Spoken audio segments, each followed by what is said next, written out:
If you haven't yet planned your 2026-2027 Greece holiday itinerary, then this video found you for a reason. Welcome to part 2 of our 2-week perfect itinerary series, where we will be sharing some of our favorite itineraries for Greece, particularly the Greek islands. We spent 2 months traveling around the Greek islands last year and absolutely fell in love with this country. We have been to over 11 Greek islands now, and in this video, we are going to break down our favorite group of Greek islands. So last video, we chatted about the Cyclades and also heading over to the Sporades, but this video we're going somewhere different. But before I dive in, make sure you hit that subscribe button, so after this video you can go watch part 1 and then wait for part 3, which is coming out soon. Let's dive in. So in this itinerary we are heading all the way over to the Ionian Islands. Now if you have not heard of the Ionian Islands, these set of islands are going to blow your mind, and you're going to start your trip in a place called Lefkada. So days 1 to 4 will be spent exploring this incredible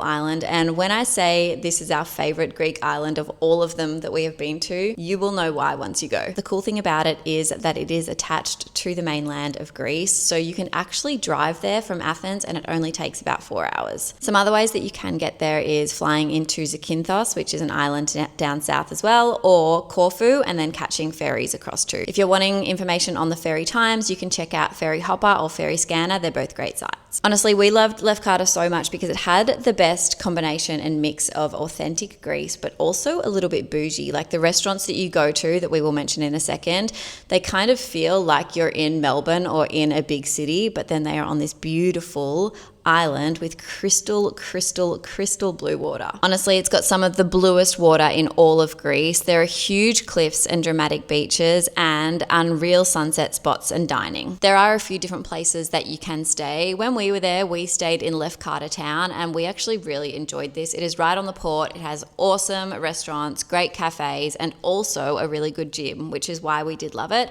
It's also walking distance to the old town as well. So a great place to base yourself, especially if you have a car and you can explore the island. We would recommend hiring a car because it is quite a big island. Otherwise, some other places that you can stay are Nidri. This is a great base as well, close to the beaches, and also some boat tours. And also another one is Vasiliki, which is a little bit more chill and outdoorsy and closer to the beach. So it just does depend on your vibe, but like I said, we would recommend hiring a car so you can explore it all. Now, one of the best things about Lefkada are the beaches. You have to visit Porto Katsiki. This was our favorite beach, and we will put videos up here explaining why. Some other really beautiful beaches are Ergameni Beach and Agiofili Beach. Honestly, absolutely stunning, and you have to visit these if you're planning a trip. Whilst you're there, you can also hire a non-licensed boat and explore the entire island. These range from around 200 to 500 euro per day, depending on how long you do hire it for. But honestly, it is a great way to explore all of the beaches. You can bring all of your own food with you and your drinks, and you'll have so much fun exploring the island. 2 other things you must do are have dinner at Rachi. This is such a cool restaurant. Honestly, it's got the most amazing view. It's very hip, very trendy, but again, it has that kind of authentic twist on the food.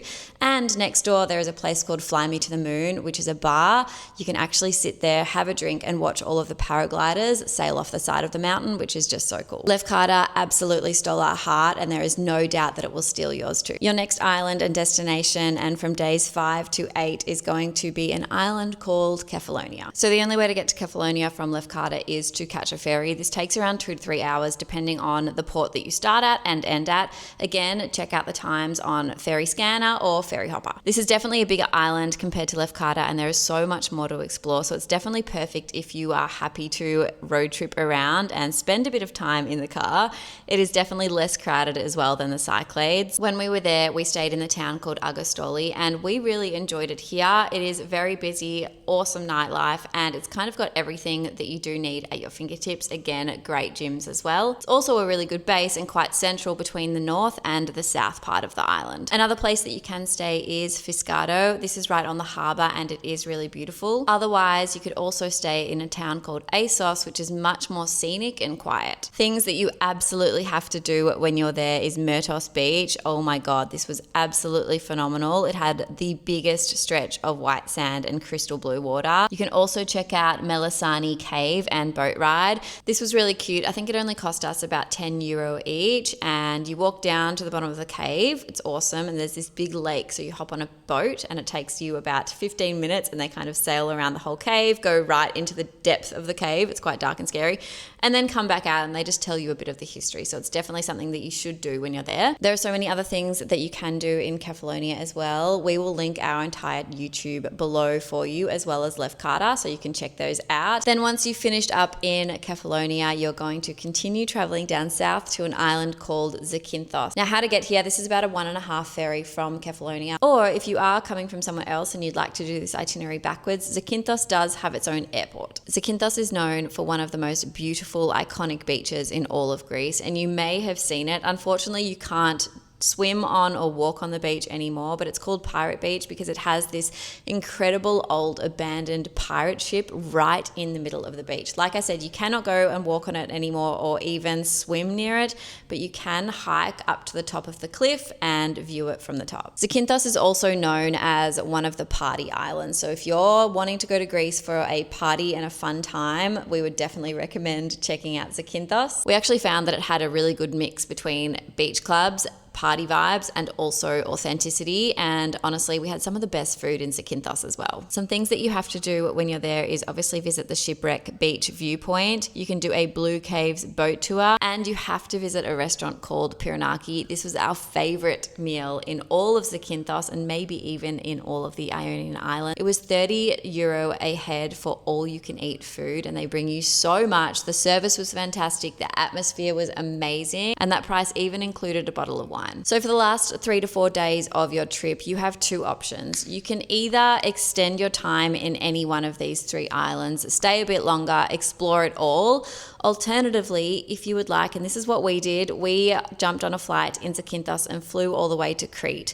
Crete is honestly one of the best Greek islands as well. It is so big and so incredibly underrated. So we would recommend spending your last 3 days here. Honestly, it feels like a completely different country as soon as you arrive. There is massive variety. It's got beaches, it's got towns, it's got hikes, it's got gorges, and it has some of the best food culture in all of Greece. We did the most amazing food tour. We will put the details on the screen here. It was called Cretan Tasty Tours, and they took us around the old town of Crete in Hania. It was about 3 or so hours, and we tried some of the most amazing food, and it was just so fun. So Crete definitely has a standout food scene too. Some things you must do when you're here is visit Hania Old Town and the Harbour Sunset. You can spend hours here just walking around, grab a bite to eat, have a drink, and just soak it all in. There is a beautiful gorge called Samaria Gorge, and you can hike here. Otherwise, you can just go and view some viewpoints as well. And then, like I said, you must do the Cretan Tasty Trails fruit tour. And then lastly, day 14 to 15, you're going to fly from Crete all the way back to Athens. And if you have time,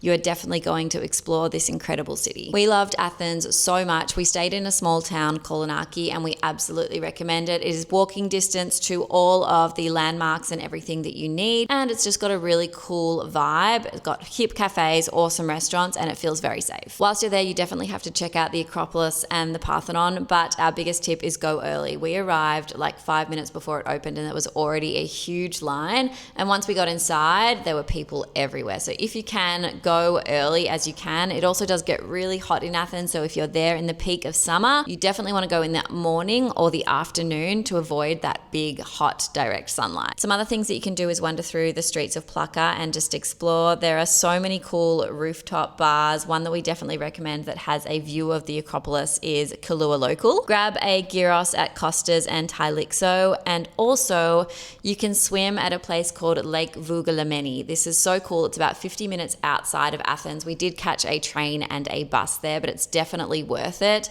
It's this huge cliff with a beautiful lake, and there's a restaurant restaurant there. You can explore and just laze about by the lake for the day. You can swim, otherwise you can just go have a meal as well.